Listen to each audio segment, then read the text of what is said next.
Hey, this is Regina White Favors with a new series. The series is titled What Do You Bring to the Table? And it is part of the Overcoming Rebound Relationships curriculum and then also the Toxic Encounters books. And you can find those tabs marked as rebounding and also toxic encounter books on my website, reginawhitefavors.com. So, this particular series I thought is very interesting because there's this sort of ongoing social media discussion concerning men asking women what do they bring to the table, and it segues into conversations about submission and how most men want a submissive wife or partner. They're not always inclined to transition the individual into becoming a wife, but they want the individual or the woman to be submissive. And so it has transitioned into those types of discussions of submission and also tradition, that they want a traditional wife. And many people define tradition or a traditional wife as someone who cooks and cleans and stays at the house. They tend to be a housekeeper, homekeeper, a housewife. But I noticed that there's an irony to the discussion about what do they bring to the table, because most men who ask that question tend to label themselves or categorize themselves as alpha men, and they still, when a woman responds with the fact that she makes a certain income or she works a certain job or she has education, the men will say, well, that's not important to alpha men, right? Or that's not important to men just in general.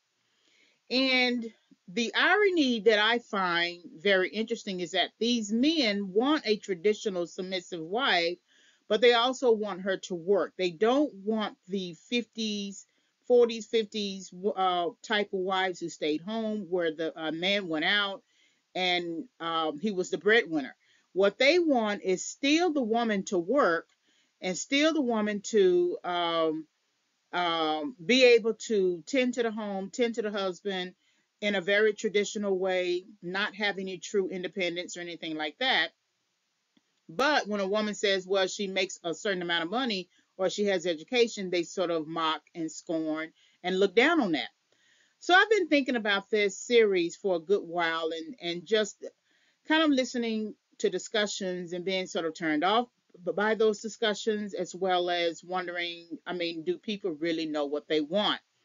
The most important thing that people need to understand is that you are always 100% responsible for yourself. So that means you need to do all that you need to do to ensure that you establish you. Just because someone decides to get an education or make a lot of money doesn't mean that they think that person is better than you. That's what you're supposed to do as an adult. You're supposed to leave your parents' home, get a job, go to school, get your own apartment, get a house, get a car, pay bills. That's what you're supposed to do. And so this discussion about what do you bring to the table is something that I want to explore.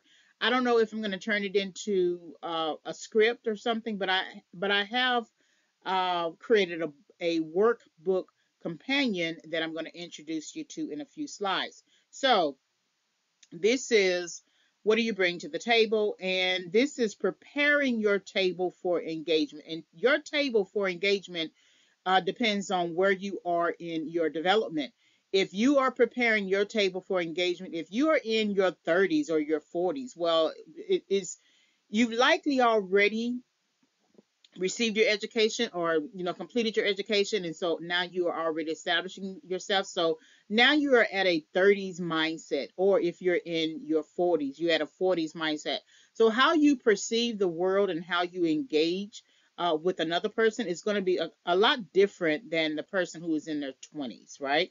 So preparing your table means whatever it means in terms of the particular topics we're going to discuss, but also just your table in terms of your mindset, your mentality about relationships, about relationship building.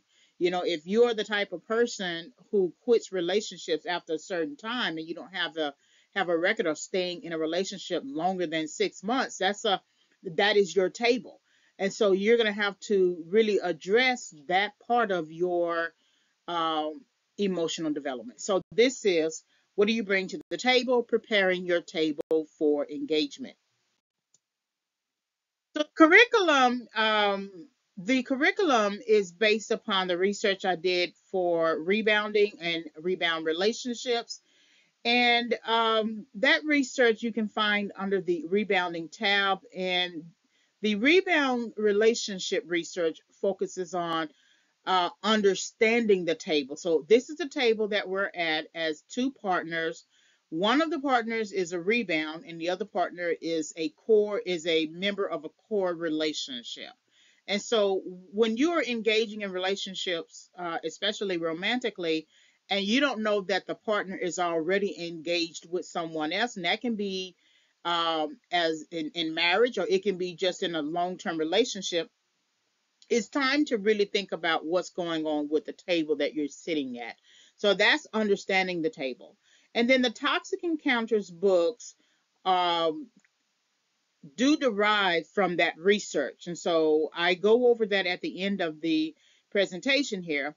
But it's Overcoming Rebound Relationships curriculum, and it is when you need to leave the table. So the three books, three titles under the series, the Bait, Hook, and Switch series, focus on rebound relationships, why people pursue them, focuses on also adult attachment, and then encourages the reader to go no contact.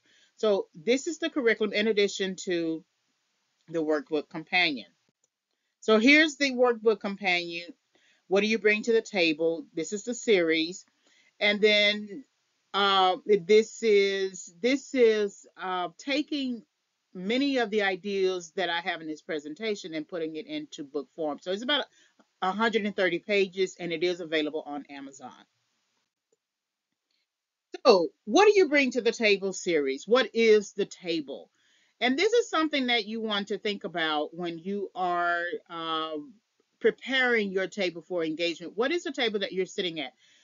It's very it's interesting to me how we engage in relationships, or we engage in encounters, but we haven't really established the relationship itself, right? Somehow we are just adjacent to each other, and I guess we are going out, and I guess we're calling each other, and I guess we are talking to each other longer than 30 minutes, and sometimes we share food, and if we are sexually active with each other, we do that.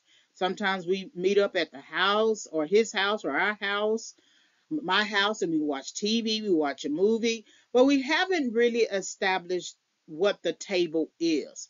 We're just going out. And one person's perception, the person might think, especially a woman might think, that this is actually a relationship. Whereas in the male's perception, the man's perception, he might think this is just a situationship, that this is what we do. We're not really in a relationship. We're just kind of like doing something, right? And so I think really asking the hard questions about what the table is, what are we sitting at? What type of table are we sitting at? Are we a friends with benefits table? Or are we just a living situation type table? Am I a rebound in this relationship type table? Or we just merely friends type table? Or we bros and sis and we're not really going to cross that line type table? Are we courting type table? Are we looking to move beyond what we are type table? What is, in other words, what is the table? There's a purpose for every table that you set. If you're setting the dining room table, you're going to have dining room furniture. You're going to actually have a dining room table. You're going to have place settings. You're going to have decorative uh, types of dishes. There's going to be a person at the head of the table. There's going to be a person, there are going to be other people who sit at the table. They may all be related. They may not be related. They may be friends. But the table is defined by the purpose of the table. And so if you have a table in your garage, that table might be just for um, crafts, any type of uh, things that you put on it to fix the car, like in the table, or to fix the garage, right? There's a purpose for the table in the garage. There's a purpose for the table if you are a seamstress, right? You're going to sew some clothes, so you prepare your table, you set it up so that you can work on it. Sometimes instead of using a desk, a traditional desk, I tend to use a table for a desk because I want the desk to be very long and I want it to be wide enough for me to do what I want to do. And I have two tables in my house. I have one is for the office, and then one that's for the office being for a teacher, and then one is for my entrepreneurial planning, small business planning. And so those two, I keep those two tables separate because one is truly dedicated for planning my teaching lessons, reading, research, things like that.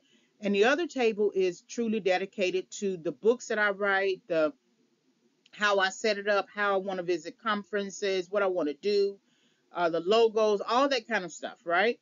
And so I gave a purpose to each of those tables. Then I have a desk in my bedroom, and then I have another type of table. So understanding the table is very important because you can be sitting at a table for so many years thinking that it's going somewhere, this relationship is going somewhere, and it hasn't gone anywhere. There have been people who have been in relationships for 10, 15 years with the same partner, and if you both agree that this is the way you want to go with a relationship, then that's fine. That's between you two. You have people who will never marry. uh, you have couples who will never marry, even though they have been married before, but they are expecting the person that they are with now to co-sign and agree with their personal decision. And if that is not something that you want to do, then you're sitting at the wrong table. If you really want to get married, but the person that you're with is telling you, let's just wait, and that statement has turned in has transitioned from a moment to now 2 years to 3 years, 4 years, 5 years. You have been sitting at the wrong table. That person doesn't want to marry, and it doesn't always mean that the person doesn't want to marry you, and it could also mean that the person doesn't want to marry you. You can also be at a table where the person actually married you and didn't really want to marry you, but they married you because they needed a place to live. They two incomes are better than one, or they stayed together for the kids. They made a number of decisions based upon that one decision. Okay, well, I'm already at the table. I might as well stay at it, right? I might as well continue to eat from it and receive from it. But if that's not something that you want, then you're going to have to address your table. Because again, you can be in a situation for many, many years and that not be the type of situation that you really truly wanted, and you wake up one day and you've been sitting at this table for many years, and now it's hard to let it go. Now it's hard to leave. So what is the table? That's something that you have to define for yourself. You have to get the courage and really ask the hard questions concerning the table you're sitting at. So these are the Toxic Encounter books that I mentioned earlier. This is Toxic Encounters: Why People Pursue Rebound Relationships, Part 1. Then Toxic Encounters: Adult Attachment and the Problem with Rebounding, Part 2. And then toxic encounters, why you should go no contact, post rebounding part 3. So this is part of the overcoming rebound relationship curriculum. And these were the 3 initial books in terms of research where I go over um, rebound relationships, how it relates to adult attachment, and that's why we tend to stay in those types of relationships because we become attached. It's usually an insecure attachment, and you can chart the insecure attachment from your childhood to your adulthood. Then, of course, going no contact. Visit, subscribe, and follow. So this is the standard logo for the Regina White Favors website. And so you can also visit me on Facebook, Arthur Regina White Favors, YouTube, Regina White Favors channel, and then our Amazon Arthur page, amazon.com /Arthur Regina White Favors. Thank you very much for listening.